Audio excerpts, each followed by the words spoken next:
how to optimize your environment. This is the topic of the video, and I think that environment is arguably one of the most important aspects of work.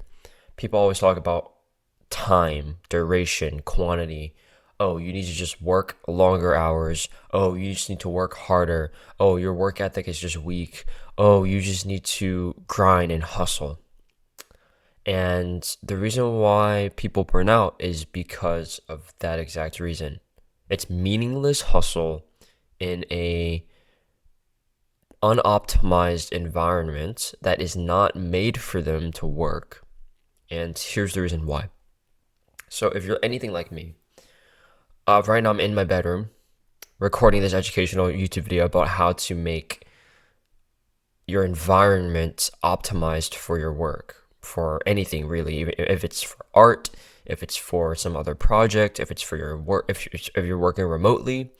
The point is, I don't sleep in here though. See, this is just basically my office, and I don't sleep in here, and so this environment isn't something that I associate with sleep. And so we'll dive into that a whole world in a bit, but I want to just talk about in general the importance of your environment for your work, or for a project, or for art, or for, in Einstein's case, inventing theories and calculating physics and just redefining the entire landscape. So Einstein struggled to get a job whenever he was making his way up, right? He was this genius guy. He had an affinity for going against the grain, for really fighting back against authority and disagreeing with basically everyone, and just trying to prove himself as this guy that's capable of doing things on his own. And he realized, however, that he needed a job. He needed something to financially support his endeavors. And it was one struggle after another where he was inventing and writing these really, really phenomenal papers, but none of them were getting adopted as he was putting them out there. They were so revolutionary that no universities, no research laboratories wanted to actually take a risk on this guy, on this Albert Einstein guy, right? Eventually, though, he started to get some recognition, and people started to actually, want to help him out. So he met a lot of professors, a lot of really smart people on his way up. And eventually someone helped him get a job at the patent office. And another job he worked was at the Bern clock tower. And so these two environments they seemingly don't really, I guess, contribute, it seems, to his inventions, to his discoveries, to his work as a physicist. But in the papers that he wrote while he was working in the clock tower, he literally used thought experiments and to illustrate examples, he would use anecdotes that would relate to the gears and the inner workings of the clock tower because of that environment. So literally some of the most revolutionary ideas in physics that now define our reality, our universe today as we know it, was influenced by the fucking clock tower that Einstein worked in. That's how he came up with some of his ideas. And so literally by simply working and writing his papers and doing his research in that clock tower, his ideas stemmed from it. His greatest ideas came simply from working in that clock tower. And so the magic of environment is literally so understated. If you ever find yourself struggling to start working on something, or you just struggle finding the motivation to work, or you just feel out of place in your work, whether that's at the workplace, like at the office, or whether you're working remotely, or whether you're an entrepreneur and you're working on building a business online or from your house, like whatever it is, there's an environment in which you are working. And if you fail to optimize or fail to align this environment with creativity, with work, instead of the other side of it, which is there's other environments in your life that you want to have for recovery, for play, for not work, because for sleep, right? Because our brains come to associate physical boundaries and physical areas and compartmentalize them in our brains. I think, this is not scientific, but I think our brain associates different places with different zones of our energy, right? So if you have an office where you only do work, then whenever you step foot and sit down at your desk in that office, then your brain's already prepared to do the work. Likewise, whenever you only use a room to sleep in, then when you get into that room and lay down, then your brain is already preparing to go to bed. It's already prepared itself, and you're basically forcing your brain to realize that it's time to go to sleep, because there's a whole nother science to it where if you literally go to bed at the same time and in the same room, in the same bed, the same side of the bed, the same pillow, same temperature, yada, yada, yada, your brain and your body will get into that zone of rest, of sleep. And so it's so much easier to fall asleep. So the whole idea is for work is to find a space where you don't use it for anything besides work, right? So if you're like me in my bedroom, I don't sleep in my bedroom. I sleep somewhere else. So this place is basically an office. It doesn't associate, my brain doesn't associate this area as a place of rest or as a zone of rest or recovery, right? And so I've built the muscle of coming in here and being able to get straight into work because my brain is prepared for it. My brain knows that when I'm in this room, I'm going to be working. I don't do anything else in here. I don't even read in here. I read somewhere else. I read outside. I read in the library. I read in the, I don't read in here. I don't sleep in here. I don't exercise in here. I do everything else in other environments. And so the next big principle underneath just like the general idea of like why you need to separate your work from your recovery zones and from your rest zones from play is habit formation, right? So I kind of touched upon this already, but when you have a consistent environment, it's very easy to build habits because you're, like I said, the way your brain's wired is it can compartmentalize this room or this area as for being a place where you habitualize and ritualize doing a thing, right? So we talked about sleep.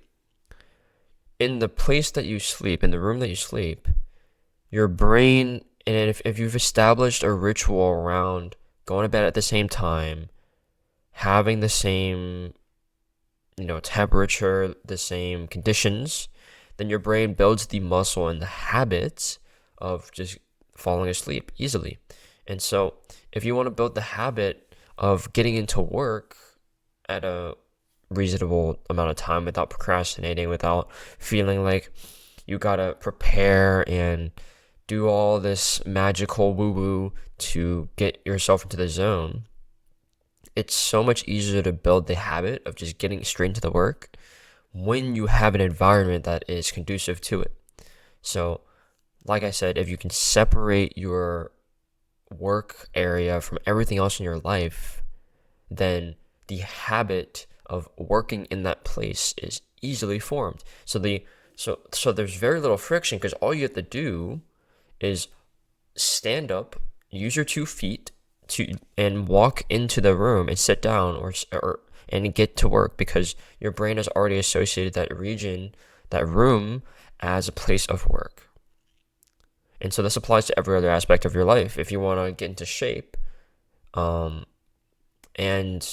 you have a gym at home, then you only associate that place, that gym, as a place of exercise. So you don't do anything else in there. You don't read in there, you don't meditate in there, you don't eat in there, you don't have anything else in there to distract you from the one behavior of exercising. And so this is kind of a cool way to see it. A cool way to see it is associate each space in your life, each room, office, gym, whatever it is, with one behavior. You only do one thing. So the place that you sleep, the room that you sleep in, that is only used for sleep or reading or something like that. Maybe you have like a little office where you have like a bunch of like a library almost, right? A ton of books. That's where you read, but you don't do anything else in there. You don't work in there. You don't take naps in there. You don't eat in there. The at-home gym, like if you have a gym at home, that place is only used for exercise, only used for working out, right? And then your home office is only used for work. You don't do anything else in here. You don't take a nap. You don't snack. You don't even have meetings. It's purely deep work, right? And so that's another frame that you can use, because a lot of people kind of try to use a room for multiple purposes, but that's the reason why you're not getting as much output from your input. It's because you're using a room for multiple use cases, and as a result of that, the habit formation and the effectiveness and the potency of that environment is not conducive to the output, because your inputs are so varied that your brain isn't able to associate that space as being a space of, oh, okay, I'm only going to work in here. Oh, I'm only going to read in here. Oh, I'm only going to sleep in here. And so this applies to your entire fucking life. It's not just to optimizing your work environment. It's to everything. It's to your sleep. It's to your diet. I mean, if you talk about diet, right? If you associate the fucking kitchen as your environment of eating, then it's very easy to go off your diet, because I mean, there's the pantry, there's the fridge, and there's so many different options for you to, or there's opportunities for you to make a poor decision and eat the cookie or eat the slice of cake because it's there. But if you optimize your environment, right, against that, so maybe you don't eat meals in the kitchen. Maybe you take your meals outside. So that means you have to physically decide what you're going to eat, because you're not going to walk back in, or you're not going to, there's no possible chance for you to make a poor decision because there's no other option. Another thing that Greg Doucette uses is, Coach Greg, is if you want to optimize your environment to not eat unhealthy foods, then don't buy unhealthy foods. Because if it's not in the fridge, if it's not in the pantry, then you physically cannot eat it. So there's a whole bunch of things and ways you can optimize your environment all across your life.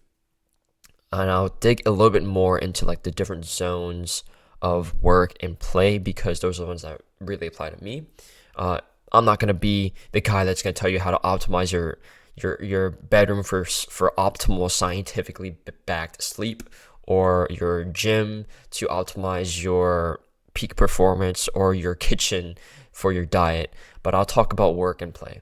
So the key for your zones of work and play are distraction free.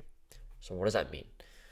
So when you're in a zone of work, right? So say you're in an office, at a home office, you only work in this office, okay?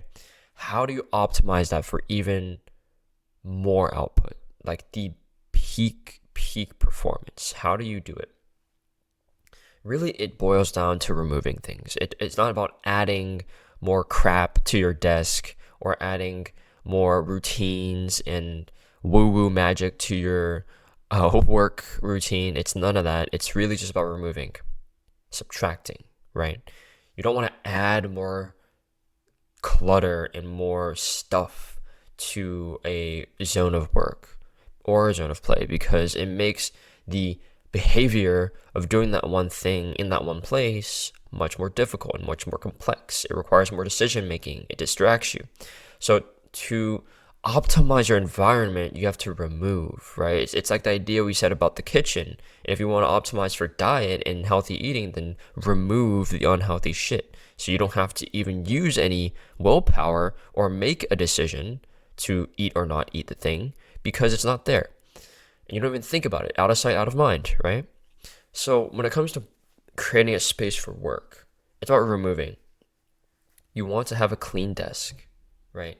You don't want shit on it. Like I know a lot of you probably have like little like I don't know, what do you have, like little trinkets, little things, little cool decorations that you think make your office look a little bit more sexy. You don't need any of that. You just need a simple plain desk. Maybe a standing desk would be ideal, obviously, but a clear desk, literally just your laptop, maybe a mic, maybe a camera, maybe some pens and a notebook. Like keep it very minimal, like as little on your desk as possible. And then what's in front of you, right? This is pretty crucial as well because in an ideal world, your desk is facing a blank wall. I know it sounds kind of crazy, right? Because typically when I think about the average office, at home office, the desk is has a wall behind it, like maybe a window behind it or maybe a bookshelf behind it, and then like the entire room lays before it. But for me, my desk is the opposite. I have the entire room behind me and then a blank wall in front of me, right? And so I'm just talking to this camera and then there's a blank wall. And so whenever I am in the zone, when I'm working, when I'm typing on my laptop, yada, yada, yada, I don't have any external stimuli because it's a fucking wall. It's a laptop and then a blank wall, right? It's the same idea behind if you were working in front of a window, right? In front of a window where there's always people passing in front of you, passing in front of the window, right? And so as you're working out of the like in your periphery, you see people walking by, you see cars passing by. Maybe something notable happens and then you get distracted. It's so easy for you to just like get distracted, and even if you don't cognizantly experience it, even if it's not something that you really notice, you just subconsciously get distracted. But that still impacts your work, right? So ideally, you want your office to be clear of clutter. You want to remove distractions. You want to have a clear desk. You ideally want to have very few visual stimuli around you. Ideally, as little noise as possible. So if you can't really change the noise around you, like outside of your office, headphones, noise cancellation, no music, none of that. No podcast in the background, none of that. And I mean, if we're talking about the digital environment, just disable your notifications, put your phone in a cabinet or in another room completely for your entire work session, and basically just have the most boring office ever and associate that office with one behavior of work. And trust me, that'll feel weird. It'll feel barren, right? You'll feel kind of empty and it'll feel very odd to experience at first, but it's worth it. It's so worth it because your work will literally be the only input that you have to worry about. You don't have to worry about anything else as you work.